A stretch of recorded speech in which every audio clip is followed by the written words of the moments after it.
మనం ఉపవాసం ఉన్నాము అంటే మన ప్రేగు లోపల ఈ థ్రోట్ దగ్గర నుంచి ఒక ట్యూబ్ మొదలైతుందా, ఆ ట్యూబ్ అనేది స్ట్రైట్ గా గుండె వరకు వచ్చిన తర్వాత ఆ పైప్ అనేది లెఫ్ట్ సైడ్ రన్ అవుతుంది. లెఫ్ట్ కు టర్న్ అయిన తర్వాత ఒక సంచి ఉంటుంది అక్కడ. ఆ సంచిలో మనం తినేటువంటిదంతా కూడా స్టాక్ అవుతుంది. తర్వాత కొద్ది కొద్దిగా ఆ సంచిలో నుంచి పెద్ద ప్రేగుల్లోకి, తర్వాత చిన్న ప్రేగుల్లోకి అలా వెళ్ళి జీర్ణమైన తర్వాత ఆ రసాన్ని పెద్ద ప్రేగుల్లో ఉండేటువంటివి, చిన్న ప్రేగుల్లో ఉండేటువంటివన్నీ కూడాను రక్తకేశ నాళికలు ఉంటాయి. ఆ రక్తకేశ నాళికలు వాటిని చూస్ చేస్తాయి. ఆ రసాన్నంతా పీల్చుకునేస్తది. తర్వాత పిప్పిని మాత్రమే పురీషనాళం అనేది ఉంటుంది మలద్వారం దగ్గర. ఆ అది ఒక సంచి. అది కూడా ఒక సంచిలాగా ఉంటుంది. ఒక బ్యాగ్. అదంతా అక్కడికి వచ్చేసేసి స్టాక్ అయితా వస్తది. దాని పరిమాణం ఎప్పుడైతే ఫుల్ అవుతుందో అప్పుడు అది రిలీజ్ చేయాలని చెప్పేసేసి ప్రెషర్ పెడుతుంది. అయితే ఇక్కడ ఈ త్రోట్ దగ్గర నుంచి ఆహ్, జీర్ణాశయం వరకు ఉండే పైపు, జీర్ణాశయం తర్వాత నుంచి ప్రేగుల్లోకి పోయేటువంటి పైపులలో లోపలి వైపున ఒక స్థరం ఉంటుంది. లోపల వైపున ఒక స్థరము. ఏమిటి ఆ స్థరం అంటే శ్లేష్మ స్థరము అంటారు. శ్లేష్మ స్థరం అంటే జిగట జిగటగా ఉండేటువంటి స్థరం. అంటే ఒక లేయర్. ఆ లేయరు ఎక్కువగా ఉపవాసాలు ఉండడం వల్ల ఏమవుతుందంటే అది ఆ జిగురును ఉత్పత్తి చేసేటువంటి గుణం కోల్పోతుంది. ఆ జిగురు అనేది ఉత్పత్తి అవుతూ ఉన్నంత వరకు మనం ఏదన్నా మనం తినేదంతా ఘాటే. కారం ఉండకపోతే అసలు మనిషే కాదు మనం అనుకుంటారు. కారం కూడా బాగుండాలని చెప్పేసి టీవీలో కూడా చూపిస్తున్నారు. అని చచ్చిపోతారని తెలీదు వాళ్ళకి. ఎక్కువ కారాలు తింటే. బాగా కారం ఉండాలి ఇట్ట అనుకుంటున్నారంట. అలా మనం ఏం చేస్తాము అవన్నీ చూసిన తర్వాత కారం తింటేనే బలము, కారం తింటేనే శక్తి, కారం తింటేనే గట్టిగా ఉంటాము అని చెప్పేసి ఏం చేస్తున్నాము? కారం ఎక్కువ యేసుకుంటాము. మసాలాలేసుకుంటే టేస్ట్ అని చెప్పేసి మసాలాలేసుకుంటాము. ఉప్పేసుకుంటే టేస్ట్ అని చెప్పి ఉప్పేసుకుంటాము. చింతపండేసుకుంటే బావుంటదని చింతపండేసుకుంటాం. వేసుకోకపోతే టేస్ట్ ఉండదు. ఉప్పు, కారము, మిరియాలు ఇవన్నీ వేసుకుంటాం గదా! అవన్నీ ఏం జేస్తాయి? ఆ కారం, పులుపు, ఇంకరంతా ఏమవుతుందంటే, ఆ శ్లేష్మస్థరం అనేది పగులుతుంది. ఇంగరంతా. అది కొట్టుకుపోయే కొద్దీ దాంతో పాటు మనం ఏం చేస్తాం? వేడిగా దొబ్బుతాం లోపలికి ఏం వేసినా. వేడిగా పాలు, లేదా వేడిగా కాఫీ, వేడిగా టీ, వేడిగా గ్రీన్ టీ. ఇలా రకరకాల అలవాట్లుండేటువంటి మనం ఏం చేస్తాము? చాలా వేడిగా పోస్తాం. చలికాలంలో అయితే మరీను. ఈ విధంగా మనం వేడిగా తీసుకోవడం వల్ల నాలిక నలిగిపోతుంది, గ్రొంతులో నలిగిపోతుంది. ఇదంతా శ్లేష్మం కొట్టుకుపోతుంది. ఏమైపోతుంది? ఆటోమేటిక్‌గా అది చిట్లుతుంది. చెరువులో నీళ్లు ఎండకపోతే చెరువులో నీళ్లు ఎండుకుపోయినాయనుకోండి, చెరువు నేల ఎట్లా ఉంటుంది? బీటలు బారిపోయి ఉంటుంది కదా! ఆ విధంగా కడుపు లోపల ఉండేటువంటి గొట్టాలలో ఆహార వాహిక, జీర్ణాశయము, అక్కడి నుంచి పెద్ద ప్రేగులు, చిన్న ప్రేగుల్లో ఉండేటువంటి లోపలి గోడ మొత్తము బీటలు బారిపోతుంది. అంటే ఆ శ్లేష్మస్త్రం కొట్టుకుపోయి పగుళ్ళు బారుతుంది. నువ్వు ఏ ముక్కరవ్వ తిన్నా గాని గాక కడుపులో మంట వస్తా ఉంటుంది. ముఖ్యంగా ఎద ప్రాంతంలో వస్తా ఉంటుంది. ఎక్కడైతే టర్న్ అవుతుందో మనం ఏం తిన్నా తాగినా ఫస్ట్ అక్కడ పోయి కూర్చుంటుంది టక్కన. జారిపోయి ఆడ దిగుతుంది. ఆడ స్టాక్ అయ్యి తర్వాత టర్న్ అవుతుంది. ఎట్లంటే కొద్దిగా ప్రెషర్ పడతదక్కడ. ఇలా స్ట్రెయిట్‌గా వచ్చి టక్కన అక్కడ పడి సెండ్ గావాలి. అంటే సైడ్‌కు టర్న్ గావాలా. అప్పుడేమవుతుంది పడి అక్కడ ఏమవుతుంది? గాయం తొందరగా అయిపోతుంది. వేడిగా పోసింటాం. పాలు గావచ్చు, కాఫీ గావచ్చు, టీ గావచ్చు. అలాగే మసాలా ఉన్నటువంటి ఆహారమే ఎక్కువగా దాంట్లోకి అక్కడ పడేస్తాము. ఆ! ఆకలిగా ఉన్నప్పుడంటే టప దొబ్బేస్తుంటాము ఇంగంతే. బాగా నమిలితే కదా! ఆహారం తినేటప్పుడు మా గురువుగారు చెప్పేవాళ్ళు. 32 సార్లు నమలాలంట ఒకసారి ముద్ద నోట్లో పెట్టుకుంటే. ఒక్కసారి నోట్లో ముద్ద పెట్టుకున్నామంటే 32 సార్లు నమలాల కనీసం. 32 పనులున్నాయి గదా! అదన్నా గుర్తుపెట్టుకొని 32 సార్లు నమలాలంట. ప్రతి మెతుకు నమిలిన తర్వాతనే మింగాలట. అలా నమలడంలో నాలుక కింద లాలాజల గ్రంథులుంటాయి. ఆ లాలాజల గ్రంథులనేటివి లాలాజలాన్ని ఎక్కువ ఉత్పత్తి చేయాల. అవి ఉత్పత్తయ్యి మనం తినే ఆహారంతో బాగా మిక్స్ కావాల. ఆ జలంలో కూడాను యాసిడ్స్ ఉంటాయి. చాలా తక్కువ పర్సెంటేజ్ లో ఉంటాయి. మనకు గుర్తు ఏమిటంటే లాలాజలంలో కూడా యాసిడ్ ఉన్నది అనే దానికి గుర్తు చలికాలంలో మనకు ఏమైపోతుందంటే బయటి వాతావరణం చాలా కూల్ గా ఉంటుంది కాబట్టి ఈ సున్నితమైనటువంటి మృదువైనటువంటి పెదాల పైన చాలా పల్చని లేయర్ ఉంటుంది. చాలా పల్చని దొండపండు లాంటి లేయర్ లేదా చిగురు లాంటి లేయర్, లేత చిగురు లాంటి లేయర్ ఉంటుంది. ఆ చిగురు లాంటి మృదువైనటువంటి ఆ లేయర్ అనేది ఏమైపోతుందంటే ఆ చలికి చవికుతుంది. అంటే ఏమి బిగుసుకుపోతుంది. బిగుసుకుపోయి పగులుతుంది. అట్టకట్టినట్లు అయిపోతుంది. లేదా టైట్ అయిపోతుంది. అప్పుడేం చేస్తాము? అయ్యో! టైట్ అయిపోతే పెదాలు ముడుచుకున్నట్లు అయిపోయేస్తుంది. అందం అనేది అనిపించదు. దానికోసం ఏం చేస్తాము? కొద్దిగా నాలుక బయట పెట్టి, ఆ నాలుకతో దాన్ని తేమ చేస్తాం. అలా పెదాలను తేమ చేస్తే, ఆ తేమ వల్ల అవి మళ్ళా లూజ్ అవుతాయి. లూజ్ అయ్యేది 1 నిమిషము, 2 నిమిషాలు మాత్రమే అయితే, ఆ లాలాజలంలో ఉండే యాసిడ్ వల్ల మరింత టైట్ అయితది. మనం ఏం చేస్తాము? రిపీటెడ్‌గా మనం నాలుకతో ఆ పెదాలను తడుపుతా ఉంటాం. అలా తడవడం వల్ల మనకు తెలియకుండానే అది చేస్తా ఉంటుంది దాని పని అది. మాట్లాడుతుంటాం, ఒకవైపు తడుపుతా ఉంటాం. మీరంతా ఏమో లేదు గానీ నేను మాత్రం తడుపుతా ఉంటా.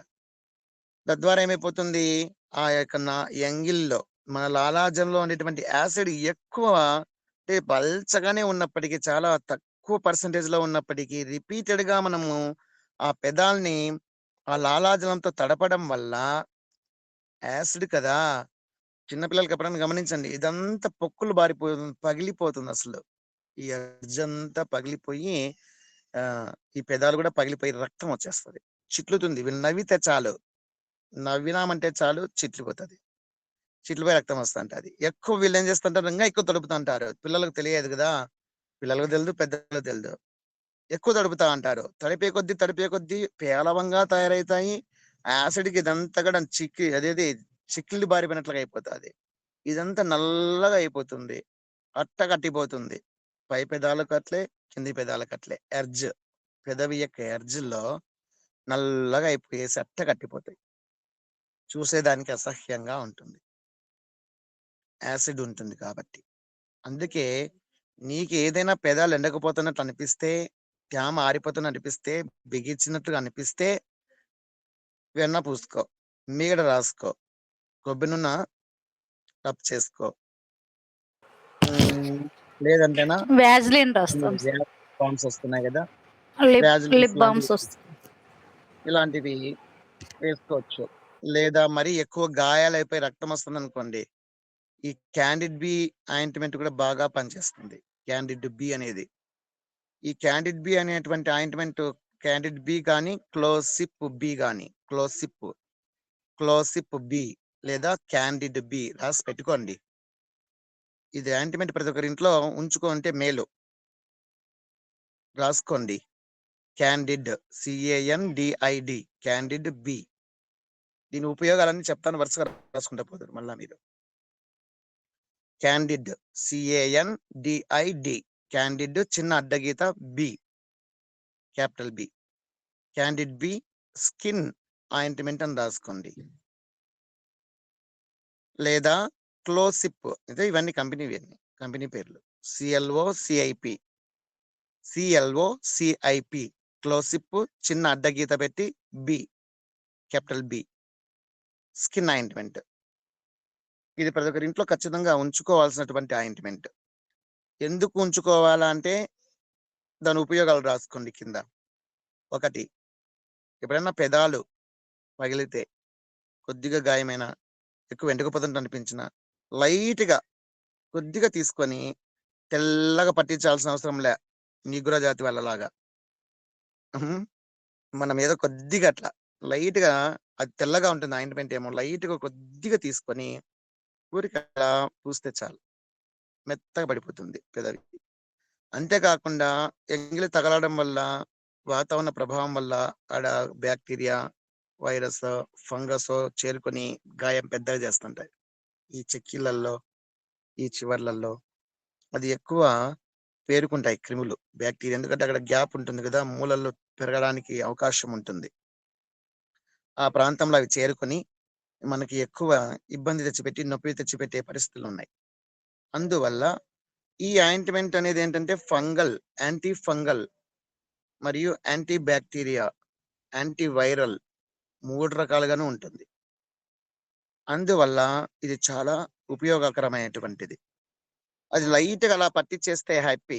నీకసలు నవ్వినా గాని ఏం కాదు. రక్తం వచ్చే ప్రసక్తి ఉండదు. తొందరగా గాయం మానిపోతుంది.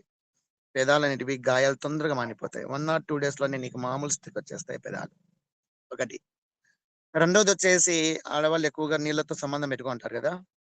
బట్టలు పిండేది గావచ్చు, బండలు తుడిచేది కావచ్చు, బట్టలు ఉతికేది, బండలు తుడిచేది, వంట పాత్రలు కడిగేది. హ్మ్. ఇంగ ఏమేమి ఉతుకుతుంటారు గదా! అందరిని. ఆ సందర్భాలంతా కూడా మీరు నీళ్ళు ఎక్కువగా కాళ్ళకు, చేతులకు తగులుతూ ఉంటాయి. అలా తగులుతూ ఉండడం వల్ల వేళ్ళ మధ్యలో గ్యాప్ అనేది తక్కువగా ఉంటుంది కాబట్టి పాదాల వేళ్ళు అప్పుడప్పుడు మీకు పగులుతుంటాయి వేళ్ళ మధ్యలో కదా! ఆ వేళ్ళ మధ్యలో పేలుతోంది అంటుంటారు గదా! పగులుతుంటుంది. అది తెల్లగా అయిపోయుంటాయి. వేళ్ళ మధ్యలో తెల్లగా అయిపోయేసేసి గా నవ్వ పెట్టేది, గాయమయ్యేది. ఎక్కువ మనం తిక్కినామంటే నవ్వు పుడుతుంది గదా! తిక్కినామంటే అది గాయమైపోతుంది. నొప్పి పెట్టుకుంటుంది. నడవడానికి కూడా కష్టం. వాపు గూడా వస్తది. అదే అలా ఏదైనా కొద్దిగా స్టార్ట్ అయినప్పుడే ఆ వేళ్ళ మధ్యలో సబ్బుతో బాగా చేతికి సబ్బు పట్టించుకొనేసేసి, బాగా నీట్‌గా కడిగేసేసి, ఆ వేళ్ళ మధ్యలో ఉండే తేమంతా నీట్‌గా మంచి బట్ట ఒకటి అలా పెట్టేసేసి ఇలా ఇలా, ఇలా వేళ్ళ మధ్యలో జరపడమా, లేదా 2 వేళ్ళు విడదీసి ఆ తేమను ఈ బట్టతో నీట్‌గా తుడిచేయడమా, కాటన్‌తో గాని, స్వాబ్‌తో కానీ, స్వాబ్స్ అంటే కాటనే రౌండ్‌గా తిప్పి ఇట్లా చేస్తారు కదా! చెవులో పెట్టుకొని ఇట్లా చేస్తారే అట్లా అయినా గాని, ఆ వేళ్ళ మధ్యలో క్లీన్‌గా తుడిచేసేసి తర్వాత ఈ ఆయింట్‌మెంట్ లైట్‌గా అలా పట్టిచ్చేసేసి వదిలేస్తే చాలు చల్లగా ఉంటుంది. మంటలే, నొప్పిలే, ఫంగస్ అంతా చచ్చిపోతుంది. అక్కడ ఫంగస్ చేరుకుంటేనే గాయాలయ్యేది. ఫంగస్ చేరుకోవడం వల్లనే నొప్పి పుట్టేది. ఫంగస్ గాని, బాక్టీరియా గాని, వైరస్ కానీ చేరుకోవడం వల్ల.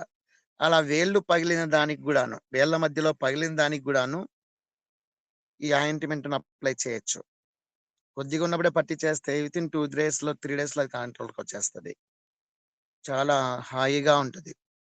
చల్లగా ఉంటదసలు. నొప్పి గాని, మంట గాని ఉండదు. తర్వాత మూలల్లో చంకల కింద కొంతమందికి ఎండాకాలం వచ్చిందంటే చంకల కింద కావచ్చు. ఆహ్, తొడల మూలల్లో గూడాను అది పేరుకుంటా ఉంటుంది. ఐ మీన్ పేలుతా ఉంటుంది. అలా పేలినప్పుడు కూడాను ఎక్కడైనా సరే పేలినట్లుగా అనిపిస్తే ఆ చోట శుభ్రంగా ఫస్ట్ కడగాల. నీళ్ళు తగిలితే గాయాలెక్కువైతాయని అనుకుంటుంటారు. అజ్ఞానం అది. సబ్బు పట్టిచ్చేసి బాగా నీట్‌గా కడిగేస్తే చుట్టుపక్కల ఉండే డస్టు, చెమట, దుమ్ము, ధూళి, మన్ను, వేస్ట్ కణాలు మూలల్లో మూలల్లోనే వేస్ట్ కణాలు ఎక్కువ పేరుకుంటూ ఉంటాయి. అలా పేరుకున్నటువంటి ఆ మరణించినటువంటి కణాలను సబ్బుతో కడిగేస్తే మొత్తం క్లీన్‌గా ఎళ్ళిపోతది. తర్వాత ఆ తేమ లేకుండా ఫస్ట్ తుడిచేయాల.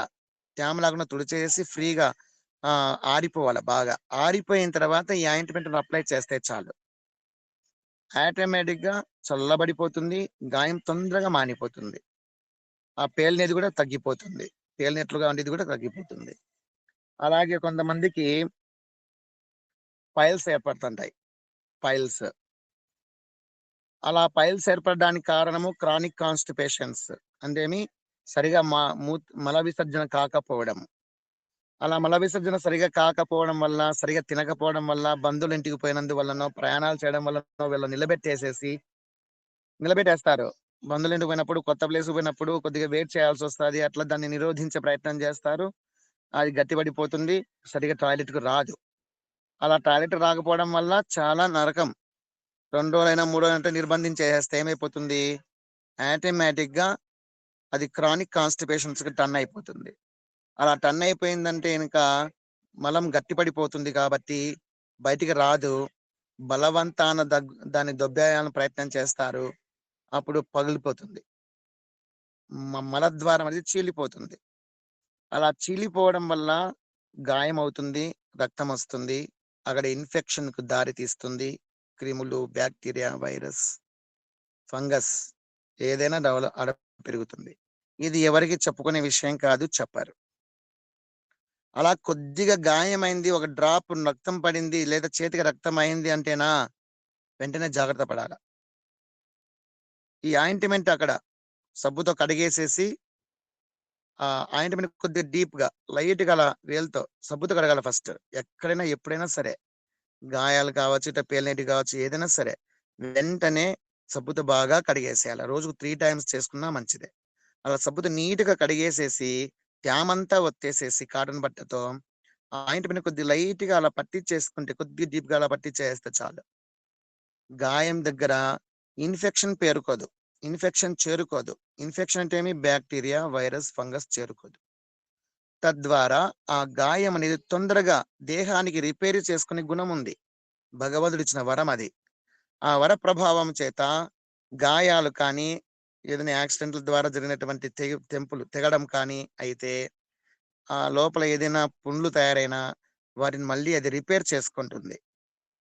అలా చిరిగినటువంటివి, గాయాలైనటువంటివి దేహం నిర్మాణం చేసుకుంటుంది. 1 or 2 డేస్ మనం ఇన్ఫెక్షన్ లేకుండా చేసుకున్నామంటే చాలు. 2-3 రోజుల్లో ఎంత పెద్ద గాయమైన దాన్ని అది రిపేర్ చేసుకుంటూ, దాన్ని పూడ్చుకుంటూ వస్తుంది.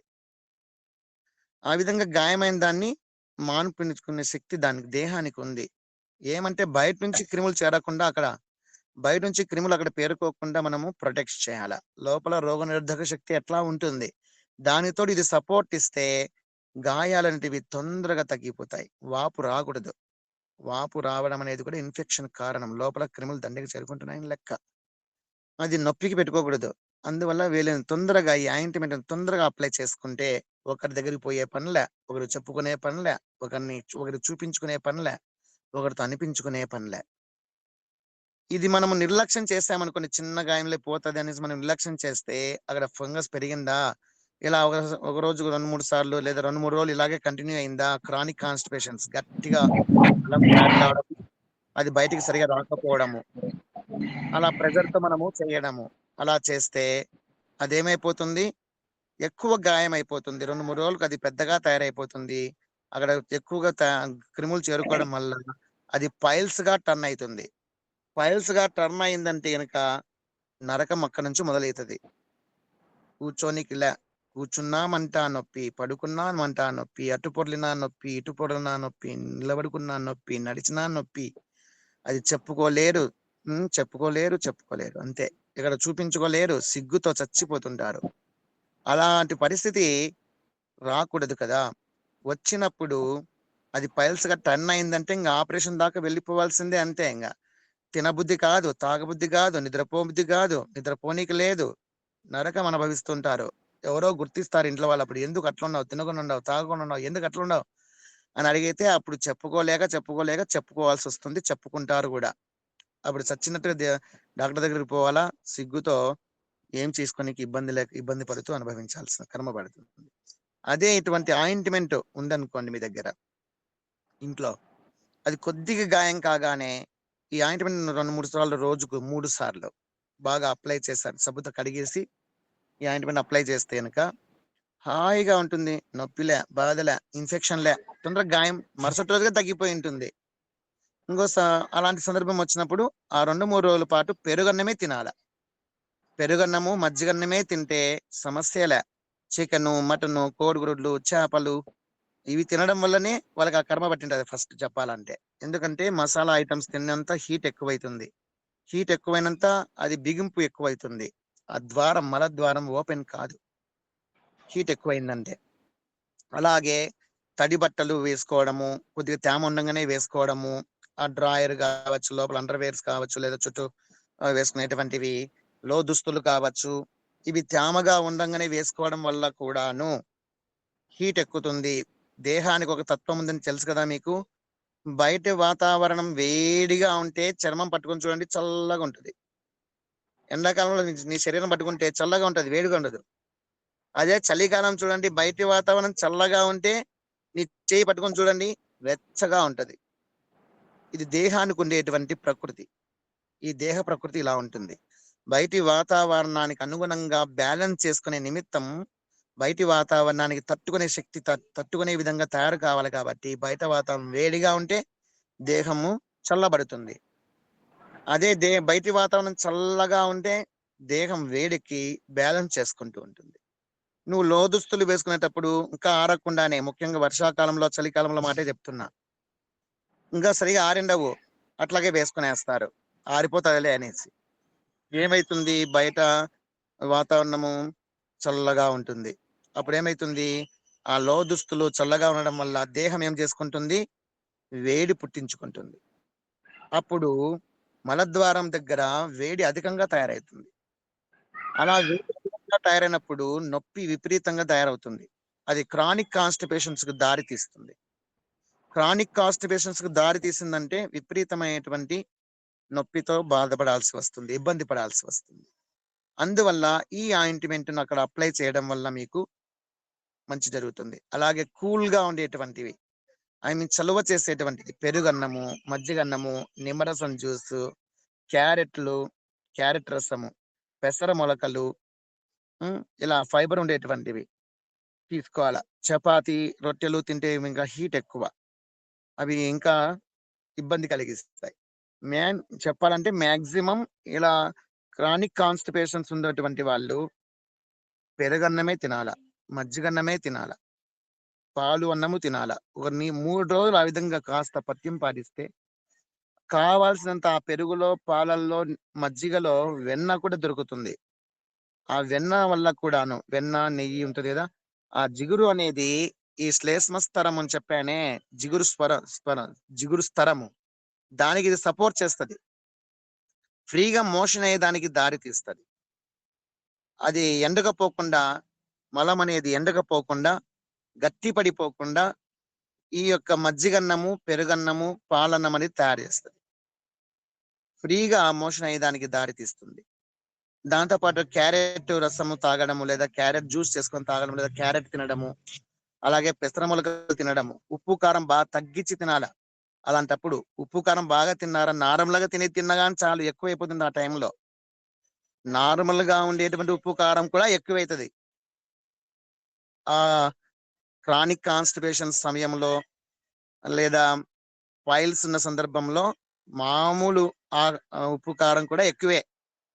వాళ్ళు శాకాహారమే తీసుకోవాలా. మాక్సిమం క్షీరాన్నము లేదా దద్దోజనం అంటారే, అది శాకాహారమే తీసుకోవాలా. పెరుగన్నము, మజ్జిగన్నమే తినాలి ఎక్కువగా. పాలు, మజ్జిగ బాగా తీసుకోవాలి. ఆ విధంగా తీసుకుంటే ఈ ఆయింట్మెంట్ అప్లై చేస్తే చాలు, వెంటనే వాళ్ళకు పైల్స్ స్టార్టింగ్ లోనే చేస్తే, అసలు పైల్స్ గురించి ఇంకా చింత చేసే పని లేదు. గురూజీ మళ్ళా ఒకసారి ఆయింట్మెంట్ పేరు చెప్పండి స్వామి. క్యాండిడ్ బి స్వాములు, సిఐ. ఆ పాపని పక్క తీసుకుపోమని చెప్పమ్మా. డిస్టర్బెన్స్ అండి, సరిగా ఎత్తుకునే వాళ్ళని సరిగా ఎత్తుకోరు దాన్ని. యాంటీబయోటికా స్వాములు, క్యాండిడ్, CANDID, క్యాండిడ్, చిన్న అడ్డగీత పెట్టి, CANDID, క్యాండిడ్, చిన్న అడ్డగీత పెట్టి బి అనే అక్షరం పెట్టండి. Candid B skin ointment. నీట్గా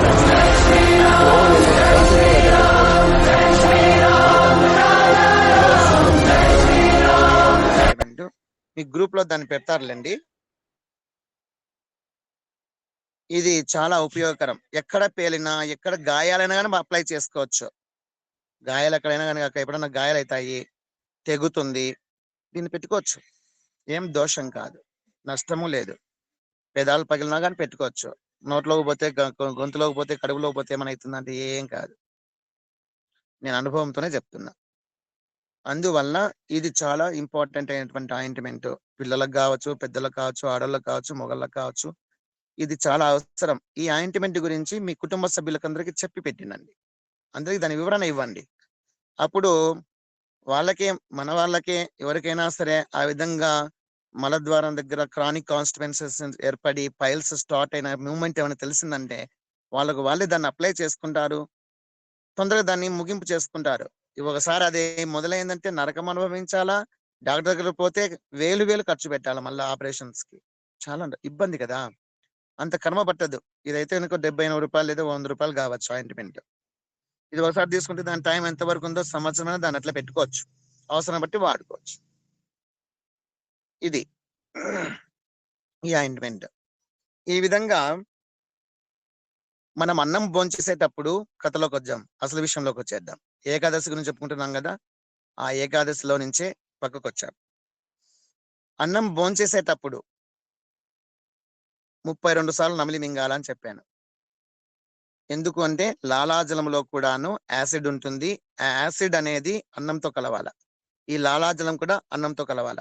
నోట్లోనే సాధ్యమైనంత వరకు దాదాపు 75% నుంచి 80% జీర్ణం కావాల. నోట్లోనే జీర్ణం కావాలి. అంటే బాగా మెత్తగా గ్రైండ్ కావాల. తర్వాత మనము కడుపులోకి మింగితే ఈ లాలాజలంతో కూడా మిక్స్ అయ్యి దీంట్లో ఉండే యాసిడ్ కూడాను కడుపులో ఉండే జఠర రసానికి యాడ్ అవుతుంది. అప్పుడు మిగతా భాగాన్ని పూర్తిగా జీర్ణం చేస్తది. జఠర రసాలు ఇంకా బాగా క్షుణ్ణంగా జీర్ణం చేస్తాయి. అలా యాసిడ్స్ ఎంత కావాలో అంత మాత్రమే ఉత్పత్తి అయ్యి లాలాజలం నుండి యాసిడ్ కూడా ఉత్పత్తి కరెక్ట్ గా జీర్ణశక్తికి తోడైందంటే తొందరగా జీర్ణం అయిపోతుంది. కాబట్టి కడుపులో మంట పుట్టే ప్రసక్తి ఉండదు.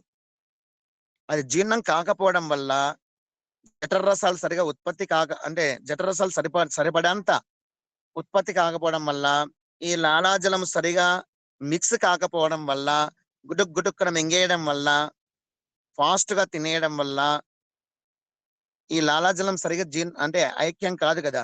ఈ లాలాజలము సరిగా ఎంత మోతాదులో ఆహారంతో మిక్స్ కావాలో అంత మిక్స్ కాదు. అలాగే ముక్కు కింద, గొంతుకు పైన, ముక్కుకు ఎండింగ్ లో శ్లేష్మ గ్రంథులు ఉంటాయి.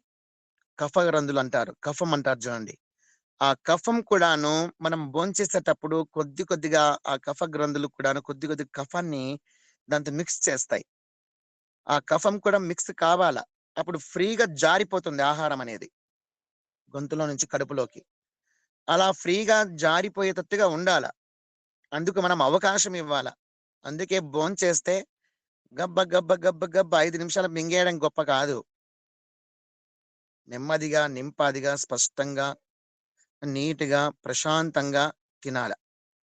అలా భోంచేస్తే జీర్ణశక్తికి బరువు అంటే జీర్ణం కావడానికి ఇబ్బంది ఉండదు. లోపల అహం వైశ్వానరో భూత్వా ప్రాణినాం దేహమాశ్రిత అని భగవంతుడే ఉన్నాడని చెప్తున్నాం. ఆ భగవంతుడు దాన్ని జీర్ణం చేయాలంటే కొద్దిగా శ్రమ అనేది ఎక్కువ కాకుండా ఆయనకు తక్కువ శ్రమ అవుతుంది. తర్వాత మనం తీసుకునే ఆహారంలో ఈ జఠరరసాలు ఉత్పత్తి కావడం వల్ల అంటే యాసిడ్ కూడా ఉంటుంది కాబట్టి లాలాజలంలో ప్రేగు గోడల మీద అనవసరంగా ఎక్కువ ఉత్పత్తి అయ్యి పడి ఆ ప్రేగు గోడల్ని భస్మం చేసే, కాల్చి వేసే యాసిడ్ కదా. యాసిడ్ వేస్తే కాలిపోతుంది. మనం తినే ఆహారంలో కూడా ఉప్పు, కారము, పులుపు, మసాలాలు ఎక్కువ దట్టించి పెట్టడం వల్ల, వేపుడులు ఎక్కువ తినడం వల్ల కూడాను ఏమైపోతుంది, ప్రేగు గోడలకు ఎక్కువ గాయం అవుతుంది. నీళ్లు దండిగా తాగకపోవడం వల్ల కూడాను, అలాగే తగినంతగా ప్రతిరోజు ఒక చెంచా అన్న నెయ్యి వేసుకోవాలా ఆహారంలో.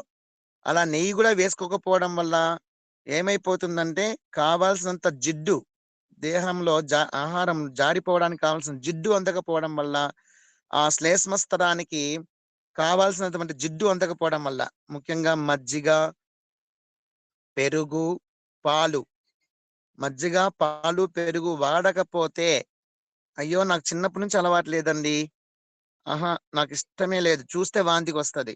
ఈ పాలు చూసినా, మజ్జిగ చూసినా, పెరుగు చూసినా, నెయ్యి చూసినా వాంతికి వచ్చేస్తుంది. అది చూస్తేనే ఒగ్గవు అసలు అని చాలా మంది 10 మందిలో 1 మంది ఉంటున్నారు. అట్లా ఒకరు ఉంటున్నారు. ఏం దరిద్రమో ఏమో.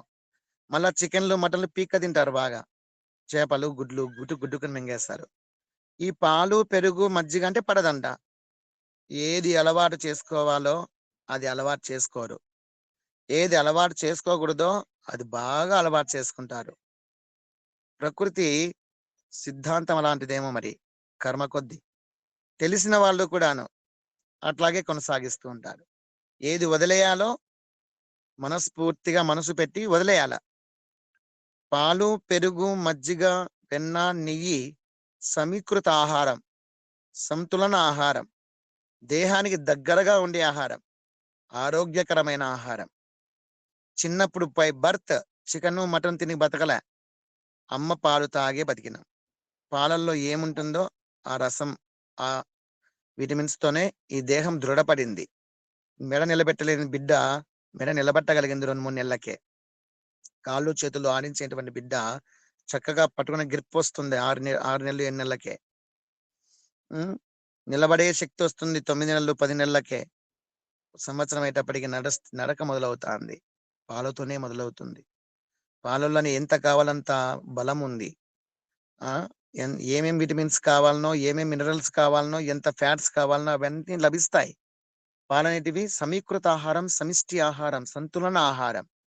అటువంటి పాలను, పెరుగును, మజ్జిగను, వెన్నను, నెయ్యిని తినడంలే చాలా మంది. దొరికిన అవన్నీ కూడా ప్యాకెట్ అయిపోయినాయి.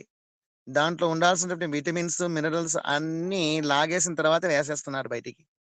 అది ఏమంటే తినాలంటే తినాలా, తాగాలంటే తాగాలి. కొంతవరకు అదన్నా ఉన్నా మంచిదే. మాక్సిమం దొరికితే పాలు ఎవరైనా పిండుతుంటారు చూడండి, అలా ఫ్రెష్గా ఉండేటువంటి పాలు తీసుకొని మనకై మనమే కొద్దిగా తోడంటే వేసుకొని చక్కగా పెరుగు చేసుకునో, మజ్జిగ చేసుకునో, వెన్న చేసుకునో, నెయ్యి చేసుకుని తినడం అనేది చాలా ఆరోగ్యదాయకం. అలా చేస్తే ఎంత కావాలంత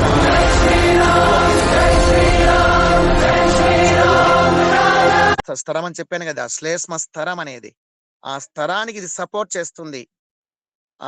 ఆహారం తింటే శుభ్రంగా ప్రశాంతంగా సర్రును జారిపోతూ ఉంటుంది. లేదంటే బీటలు బారిపోతుంది. ఎప్పుడైతే మనం వారానికి ఒకసారి, 3 రోజులకు ఒకసారి, 2 రోజులు 3 రోజులు వరుసగా ఉపవాసం ఉండేది, పొట్ట లావైపోయిందని, తట్ట లావైపోయిందని, మెడ లావైపోయిందని, తొడలు లావైపోయినాయని తిండి తినకుండా నిలబెట్టే ప్రయత్నం చేస్తే ఓవర్గా ఏమైపోతుంది, కడుపులో ప్రేగులు అనేటివి ఎండకపోతాయి. ఎండకపోవడం అంటే ఏంటి, బీటలు బారిపోతాయి. ఈ పాలు, పెరుగు, వెన్న, నెయ్యి కూడా దొరకకపోతుంది. జిడ్డు అనేది తగ్గిపోతుంది. పులుపు, కారం, ఉప్పు ఒక్కసారిగా సడన్ గా వేసావా దేహం కోరుతా ఉంటుంది. ఒక రోజంతా ఉపవాసం ఉంటాం, మరుసటి రోజు ఎక్కువ కారం తినాలి, ఎక్కువ ఉప్పు తినాలి, ఎక్కువ మసాలా తినాలని పీకుతుంది మనస్సు. దేహము కోరుకుంటుంది, వేస్తావు. వేస్తే ఎక్కువ కారం ఉంటుంది కదా, ఆ ప్రేగు గోడల్ని పగలు కొట్టేస్తుంది ఇంగరంతా. తద్వారా కడుపులో మంట మంట మంట అని కొట్టుకుంటారు. మళ్ళా అన్నం తింటానే జల్యూసిల్ అంట వెళ్తారా. సరే, విజయోస్తు. క్షేమంగా పోయి ఆరోగ్యంగా ఉండండి. దేవుడు చల్లగా సౌభాగ్యమస్తు, దీర్ఘ సుమంగళి, అన్యోన్య దాంపత్య ప్రాప్తిస్తు, త్రికరణ శుద్ధి, త్రిగుణాతీత స్థితి, స్థిత ప్రజ్ఞత ప్రాప్తిస్తు. రోజు ఒక అధ్యాయం భగవద్గీత. మొబైల్ తీసుకొని చదువుకుంటాను. సరే, ఆల్ ది బెస్ట్. హరి ఓం.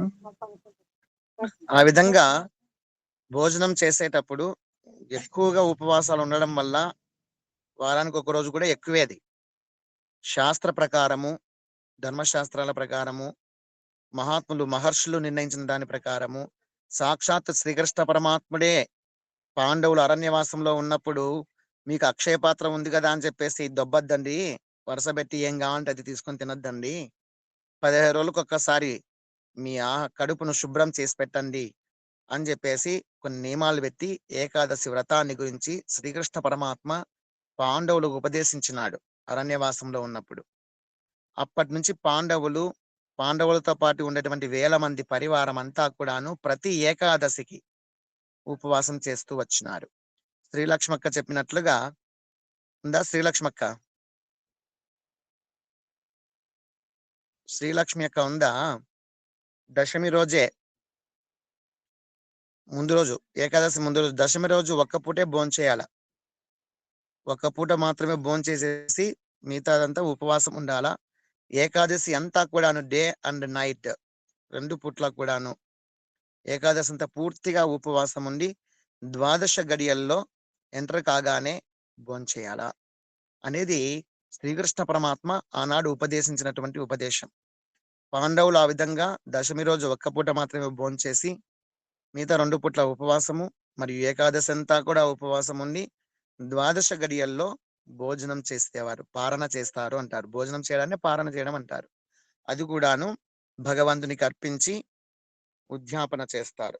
అతిథులు ఎవరైనా బ్రాహ్మణులను, అతిథులను, పుణ్యాత్ములను పిలుచుకొని వాళ్ళతో పాటు వీళ్ళు భోంచేయడం, వాళ్ళకు ముందు భోజనం పెట్టి తర్వాత వీళ్ళు భోంచేయడం అలా చేస్తారు. అది నియమం. ఒక్క సంవత్సరం పాటు ఆ విధంగా చేస్తే వాళ్ళు అనుకున్న కోరికలు నెరవేరుతాయని కూడా చెప్పాడు ఈ కృష్ణ పరమాత్మ. ఒక్క సంవత్సరం తప్పకుండా, నియమం తప్పకుండా ఒక సంవత్సరం కనీసం ఉన్నా వాళ్ళ కోరిన కోరికలు నెరవేరుతాయి అని ఒక ఆశ పెట్టినాడు భగవంతుడు. అది ఆశనే అనుకుందాము, ఎప్పటికీ నిరాశం కాదు భగవంతుడు చెప్పినాడంటే. కానీ ఒక సంవత్సరం అని కాదు, జీవిత పర్యంతం నువ్వు సుఖంగా, సంతోషంగా, ఆనందంగా, ఏ లోటు లేకుండా, ఏ ఇబ్బందులు లేకుండా ప్రశాంతంగా నీ జీవితము, మన జీవితము తుది శ్వాస వరకు సంపూర్ణ ఆరోగ్యంగా ఉండి భగవంతుని సేవలో ఈ బతుకు పరిపూర్ణం కావాలి అంటే ప్రతి ఏకాదశికి ఉపవాసం ఉండడం, ఎంతగా వీలైతే అంతగా ఉండడం చాలా శ్రేష్టం. దీంట్లో నియమాలు ఏమిటి అంటే, ఏమీ తినకుండా ఉండడమే నియమం, ఏమీ తాగకుండా కూడా ఉండాలని కూడా నియమం ఉంది. అది ఆ కాలానికి సరిపోయేది, ద్వాపర యుగానికి. ఈ కలియుగంలో కనీసం నీళ్లు కూడా తాగకుండా బతకాలంటే చాలా కష్టం. కాబట్టి ఉపవాసం ఉండేటువంటి వాళ్ళు నీళ్లు తాగి ఉపవాసము ఉండవచ్చు, భోజనం ఒకటి తీసుకోకుండా. లేదు, నీళ్లు తాగితే కూడా శక్తి చాలకొస్తుంది, పని ఎక్కువగా ఉంది, డ్యూటీస్ ఉంటాయి, పిల్లలు ఉంటారు, భర్త ఉంటాడు, అత్తమామలు ఉంటారు, వాళ్ళకు వంట చేసి పెట్టాలా, నేనేమో ఉపవాసం ఉండాలా. తినే పదార్థాలు ఎదురుగానే ఉంటాయి, వాళ్ళకు వడ్డిస్తుంటాము, వాళ్ళు తింటూ ఉంటారు, చూస్తుంటాం. మనకు కూడా కడుపులో ఏమైపోతుంది, ఆకలి ఎక్కువ గుర్తుకొస్తుంది. బా, మనం కూడా తింటే బాగుండు అనిపిస్తుంది. మధ్యాహ్నం వరకు ఏం అనిపించదు, మధ్యాహ్నం నుంచి అనిపిస్తుంది, సాయంత్రం అనిపిస్తుంది. లాలాజలం పుడుతుంది, మనం కూడా తినాలనిపిస్తుంది, కడుపులో పోతే కడుపులో మంట అనిపిస్తుంది, ఆకలి అనిపిస్తుంది, ఎక్కువ ఇష్టం అనిపిస్తుంది, అప్పుడే మనసు పీక్తా ఉంటుంది కదా. అలాంటప్పుడు కూడా తట్టుకొని ఉండాలా అంటే ఏమైపోవాలా, మనసు చాలా గట్టిగా, దృఢంగా, ప్రశాంతంగా, నియమం అనేది నియమంగానే ఉండాలని చెప్పేసి మనము ఫిక్స్ అయిపోయి ఉండాలా. చాలా కష్టము. అప్పుడు ఏం చేయాలా, కడుపులో మంట అనిపించేది, ఆకలి అయినట్లు అనిపిస్తే ఏం చేస్తాము, గ్లాస్ నీళ్లు పోసేయాలి అంతే. కానీ శక్తి చాలడంలే, అప్పుడు ఏం చేయాలా, మా గురువు గారు చెప్పింది ఏమిటంటే, నీళ్లు తీసుకొనేసేసి తులసి ఆకులు వేసుకొని, ఆకులు నమిలేసేసి, ఆకులు నమిలి మింగి నీళ్లు తాగొచ్చు. లేదా నిమ్మకాయ పిండుకొని ఆ తులసి నీళ్ళల్లోకి ఒక నిమ్మపండు పిండుకొని బెల్లము లేదా చక్కెర లేదా కొద్దిగా సాల్ట్ వేసుకొని జ్యూస్ చేసుకొని తాగొచ్చు. అది కూడా లేట్ కావాలా, పొద్దున్నే తాగేసి పని చేసుకుందాంలే అనుకోకుండా కొంత లేట్ అవుతుండాల. ఎందుకంటే దేహంలో ఉండే క్రిములు చనిపోవడానికి అవకాశం ఇవ్వాల. దేహములో కడుపు అనేది కూడా ఒక తొట్టితో పోల్చుకుంటే, ఇంతకుముందే కొంతమందికి తెలుసు నేను చెప్పినది ఇది, ఒక తొట్టితో సమానంగా పోల్చుకున్నాం అనుకో, ఒక ట్యాంక్. ఆ ట్యాంకు మన నీళ్ళ ట్యాంక్ అన్నది అంత శుభ్రంగా ఉంటుంది. ఈ లోపల మన కడుపులో ఉండే ట్యాంక్, మన దేహంలో ఉండే ట్యాంకు సెప్టిక్ ట్యాంకే కాదంటారా చెప్పండి. ఎంత కంపు ఉంటుంది, ఎంత గలీజ్ ఉంటుంది. మనం తిన్న ఆహారం అనేదంతా అక్కడ పేరుకొని ఉంటుందా లేదా. అంత గలీజ్ ఉన్నటువంటి సెప్టిక్ ట్యాంక్ లో మనము మామూలు వాటర్ స్టాక్ చేసేటువంటి వాటర్ ట్యాంక్ లోనే వారం 10 రోజులు తొట్టిలో వారం 10 రోజులు నీళ్లు పెట్టినామంటే స్టాక్ ఏమైపోతుంది, పాచి పట్టేది, పురుగులు పట్టేది అవుతుంది, వాసన కూడా వస్తాయి నీళ్ళవి. ఏం చేస్తాం, 10 రోజులకు ఒకసారి ఆ నీళ్ళంతా రిలీజ్ చేసేసి వదిలేసేసేసి, ఇంకా ఏమైనా శుభ్రంగా కడిగేసేసి మొత్తం తేమంతా తుడిచేస్తాం. ఏమన్నా గుడ్లు, బ్యాక్టీరియా, వైరస్, ఫంగస్ లేదా పురుగుల యొక్క గుడ్లు ఉంటాయని చెప్పేసి ఎండబెట్టేస్తాం. తేమంతా తుడిచి ఎండబెట్టేస్తాం. ఎండబెట్టేస్తే ఆ క్రిములన్నీ చచ్చిపోతాయి. ఒక రోజంతా ఎండబెట్టేసి మళ్ళీ నీళ్లు స్టాక్ చేస్తే మళ్ళా 10 రోజులు ఆ తొట్టులో నీళ్లు ఏమి చెడిపోవు కదా, నీట్ గానే ఉంటాయి. మళ్ళా వారం రోజులు కానీ 10 రోజులు కానీ చెడిపోవు, ఫ్రెష్ గానే ఉంటాయి, ఆరోగ్యంగా ఉంటాయి. అదే విధంగానే ఈ కడుపులో ఉండేటువంటి, మన దేహంలో ఉండేటువంటి కడుపులో కూడాను 15 రోజులకు ఒక్కసారి ఏమీ పెట్టకుండా, నీళ్లు కూడా ఇయ్యకుండా ఎండబెట్టేస్తే లోపల ఉండేటువంటి కడుపులో కూడా క్రిములు పెరుగుతూ ఉంటాయి. బ్యాక్టీరియా, వైరస్, ఫంగస్ ఇదంతా ఉంటుంది కదా. ఆ నిమాటి హెల్మెంతిస్, ఫ్లాటీ హెల్మెంతిస్ పురుగులు, ఇవన్నీ కూడాను ఒక రోజు అన్నం పెట్టకపోతే, నీళ్లు ఇవ్వకపోతే ఏమైపోతాయి, అవి కూడాను చచ్చిపోతాయి. అయ్యో ఫుడ్ లేదు ఈ రోజు అని చెప్పేసి. గ్లూకోజ్ డౌన్ అయిపోతుంది.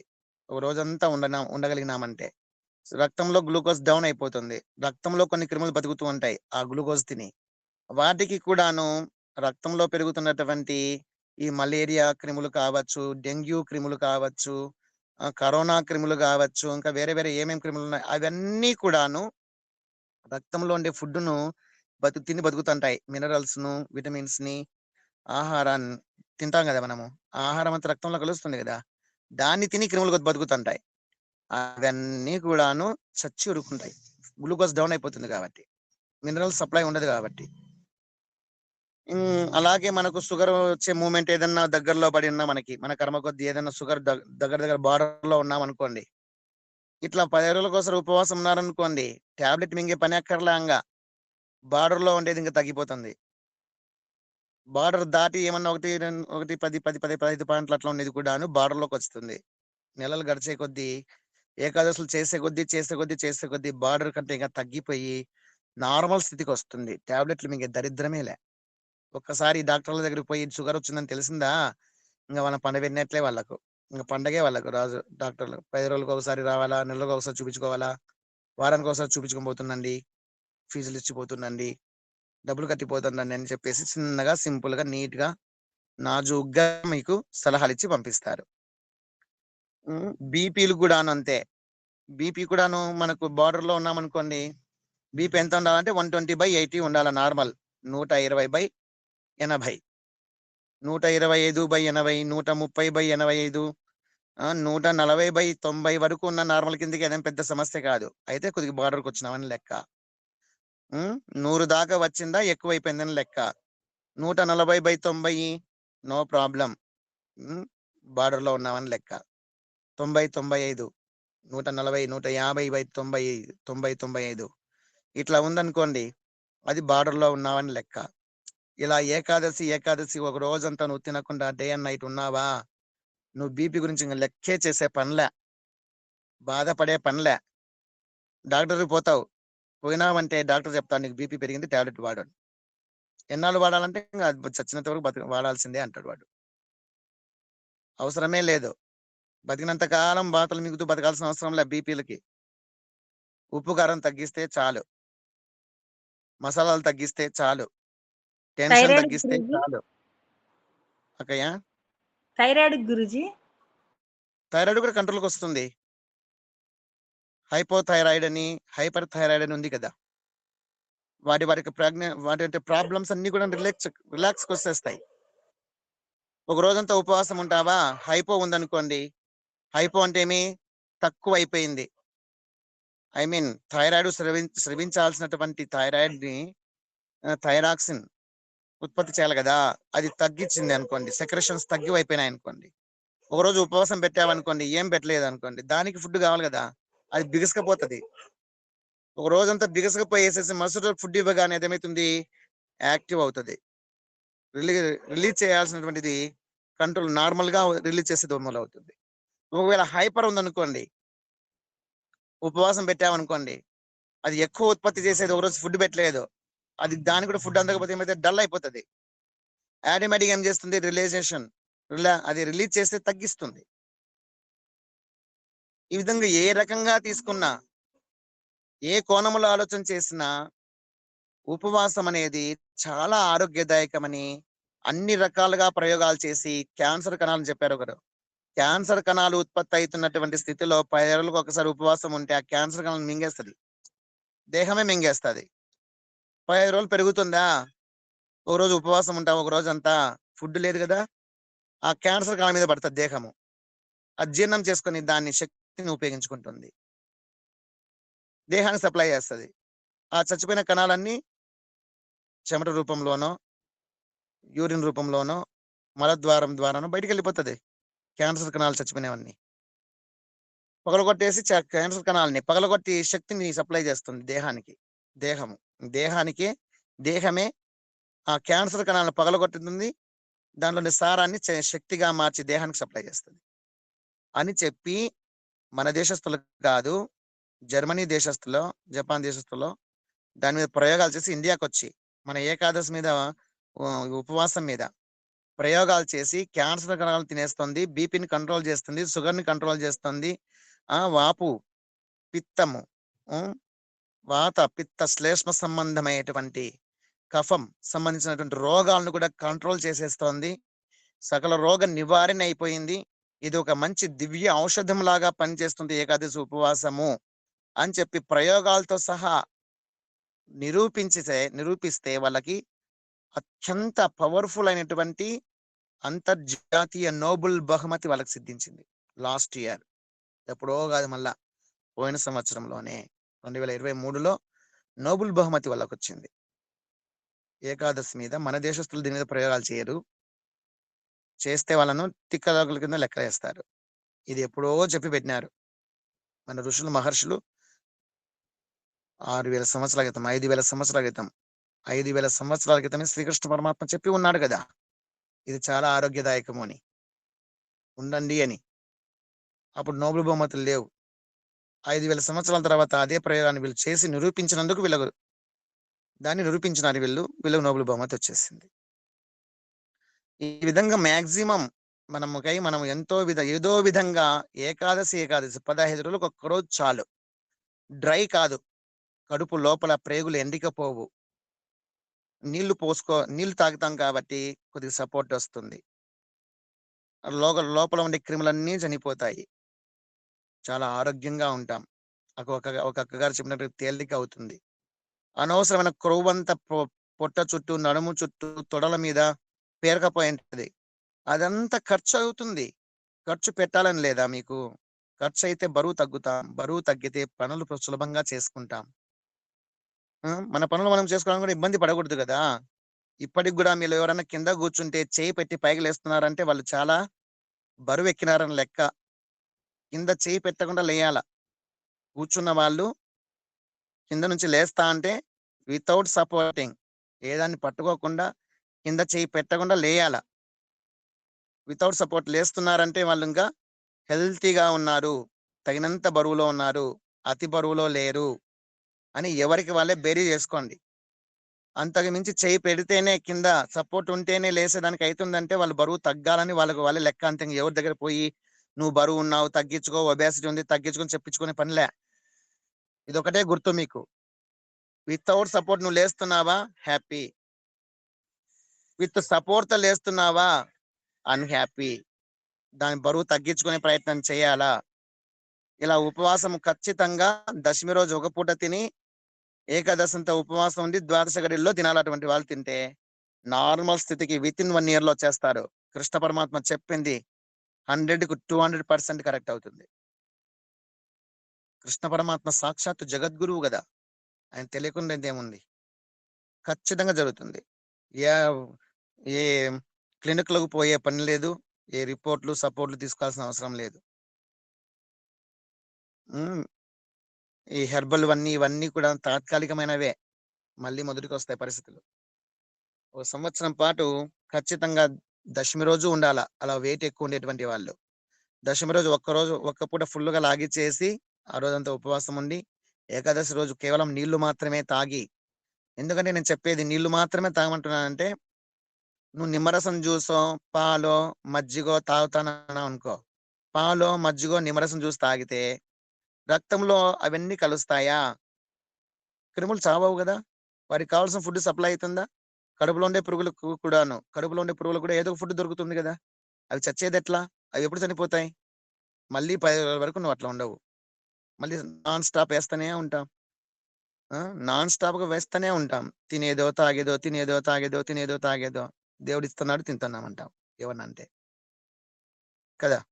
సార్ ఇప్పుడు హెర్బల్ అయిన వస్తున్నాయి కదా, హెర్బల్ అయిపోయిన అట్లాంటివి అవి వాడచ్చా?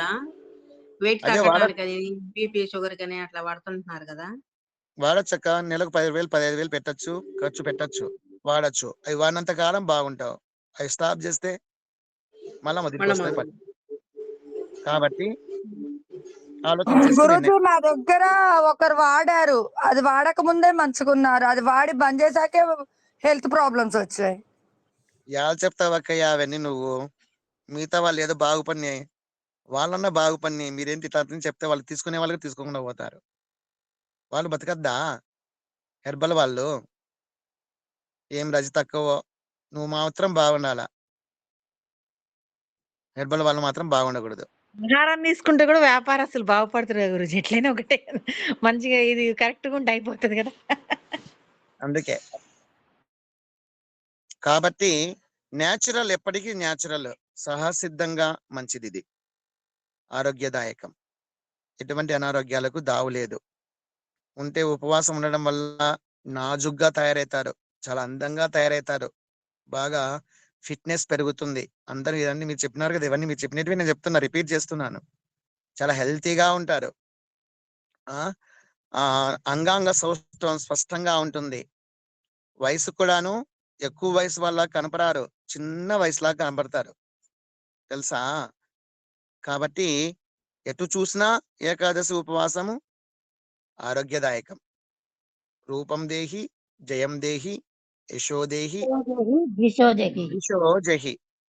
మన శత్రువుల్ని కూడా జయింపచేస్తుంది. ఎవరు శత్రువులు?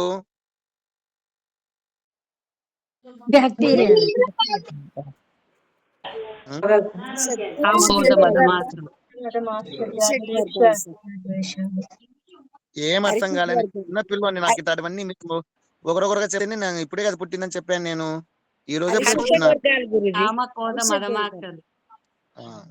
ఒకరొకరు చెప్తే నాకు అర్థమవుతుంది, మీరు ఇంట్లో చెప్తే ఎట్లా అర్థమవుతుంది చెప్తా.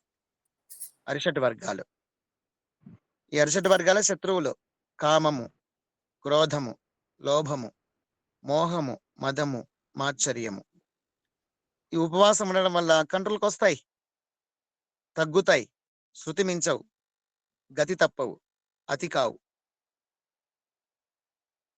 భగవంతుని అనుగ్రహం వల్ల కూడాను ఇవి ధర్మపథంలో నడవాలి. ఇవి ఉండాల్సిందే మనిషిలో, అయితే ధర్మబద్ధంగా ఉండాలి, అధర్మం కాకూడదు. ఈర్ష్యాసూయాలు కూడాను మంచివే, అవి కూడా ఉండాల్సిందే. దేంట్లో మనకంటే మంచిగా భక్తి పథంలో నడుస్తున్నారే వాళ్ళ పట్ల మనకు ఉండాలా, మనం వాళ్ళకంటే బాగా కావాలా అని. వాళ్ళకంటే మనం ఇంకా బాగా తయారు కావాలా, ఆధ్యాత్మికంగా ఉన్నతిని సాధించాలా.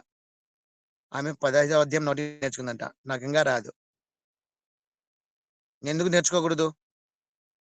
ఆమె నేర్చుకునేది, మేము నేర్చుకుంటాం అని పక్కన వాళ్ళతో ఇద్దరితో చెప్తావు, అసూయతోనే చెప్పు, ఇద్దరికి చెప్పు, కావాలనే చెప్పు. వాళ్ళిద్దరు అడుగుతారు, ఏమే నేర్చుకునేవా? 5 శ్లోకాలు వస్తాయి, ఆ మొదటి నుండి 5 శ్లోకాలు ఉన్నాయే 15వ అధ్యాయంలో. అబ్బా ఎంత టైం తీసుకుంటాయో, గుర్తే ఉండవు, పెద్ద పెద్ద శ్లోకాలు. ఈ 5-6 శ్లోకాలు నేర్చుకునేకే